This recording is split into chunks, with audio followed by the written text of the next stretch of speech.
Farewell to Manzanar, Chapter 22, 10,000 Voices. As I came to understand what Manzanar had meant, it gradually filled me with shame for being a person guilty of something enormous enough to deserve that kind of treatment. In order to please my accusers, I tried for the first few years after our release to become someone acceptable. I both succeeded and failed. By the age of 17, I knew that making it, in the terms I had tried to adopt, was not only unlikely, but false and empty, no more authentic for me than trying to emulate my great-aunt Toyo. I needed some grounding of my own, such as Woody had found when he went to commune with her and with our ancestors in Kake. It took me another 20 years to accumulate the confidence to deal with what the equivalent experience would have to be for me.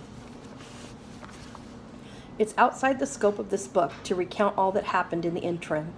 Suffice to say, I was the first member of our family to finish college, and the first to marry out of my race.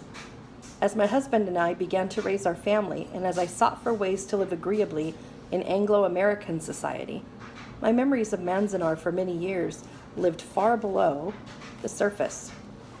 When we finally started to talk about making a trip to visit the ruins of the camp, something would inevitably get in the way of our plans, mainly my own doubts, my fears.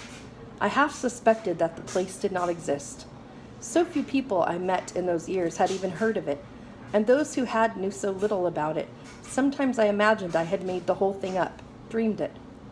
Even among my brothers and sisters, we seldom discussed the internment. If we spoke of it at all, we joked.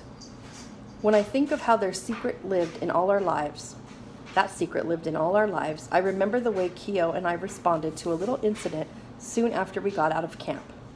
We were sitting on a bus stop bench in Long Beach when an old, embittered woman stopped and said, "Why don't all you dirty Japs go back to Japan?" She spit at us and passed on. We said nothing at the time. After she stalked off down the sidewalk, we did not look at each other. We sat there for maybe 15 minutes with downcast eyes and finally got up and walked home. We couldn't bear to mention it to anyone in the family, and over the years we never spoke of this insult. It stayed alive in our separate memories, but it was too painful to call out into the open. In 1966, I met a Caucasian woman who had worked for 1 year as a photographer at Manzanar. I could scarcely speak to her. I desperately wanted to, but all my questions stuck in my throat. This time it was not the pain of memory. It was simply her validation that all those things had taken place. Someone outside the close community of Japanese Americans had actually seen the camp, with its multitude of people and its swarm of buildings on the plain between the mountains. Something inside me opened then. I began to talk about it more and more. It was April 1972, 30 years almost to the day that we piled our 3 kids into the car and headed out there. From where we live now in the California coast town of Santa Cruz, it's a full day's drive. We started down 101 to Paso Robles, crossed over the hummocky Diablo Range to the Central Valley, skirted Bakersfield, and climbed through Tehachapi Pass into the desert. At Mojave, we turned north on the same road our bus had taken out from Los Angeles in April 1942. It is the back road to the Sierras and the main route from Southern California to Reno and Lake Tahoe. We joined bikers and backpackers and the skiers heading for Mammoth. The traffic through there is fast, but everyone but the bikers making for the high country. As we sped along wide roads at 60 and 70 with our kids exclaiming at the sights we passed and our car loaded down with camping gear, it seemed even more incredible to me that a place like Manzanar could have been anywhere within the reach of such a highway, such a caravan of pleasure-seeking travelers. The bikers peeled off at Red Rock Canyon, a gorgeous bulge of pink cliffs and rusty gulches humping out of the flatlands. After that, it was a lovely desert, but nothing much to stop for.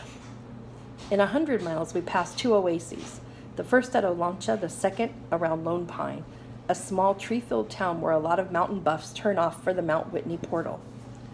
A few miles out of Lone Pine, we started looking for another stand of trees, some tall elms, and what remains of those gnarled pear orchards. They were easy to spot. Everything else is sagebrush, tumbleweeds, and wind. At its peak in the summer of '42, Manzanar was the biggest city between Reno and Los Angeles, a special kind of western boom town that sprang from the sand. Flourished, had its day, and now has all but disappeared. The barracks are gone, torn down right after the war. The guard towers are gone, and the mess halls and shower rooms, the hospital, the tea gardens, and the white buildings outside the compound. Even the dust is gone. Spreading brush holds it to the ground. 30 years earlier, Army bulldozers had scraped everything clean to start construction.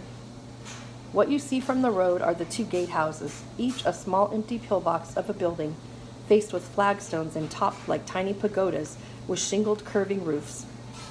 Farther in, you see the elms, most of which were planted by internees, and off to the right, a large green building that was once our high school auditorium, now a maintenance depot for the Los Angeles Power and Water District, who leased the land to the government during the war and still owns it. Past the gatehouses, we turned left over a cattle guard and onto a dirt perimeter road that led to the far side of the campsite.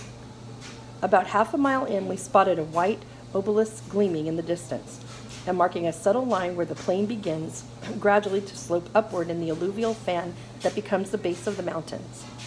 It seemed miraculous, as if some block of stone had fallen from the peaks above and landed upright in the brush, chiseled, solitary, 12 feet high. Near it, a dozen graves were outlined in the sand with small stones, and a barbed wire fence surrounded them to keep back the cattle and the tumbleweed. The black Japanese script cut into the white face of the obelisk read simply, "A memorial to the dead." We were alone out there, too far from the road to hear anything but wind. I thought of Mama, now 7 years gone. For a long time I stood gazing at the monument.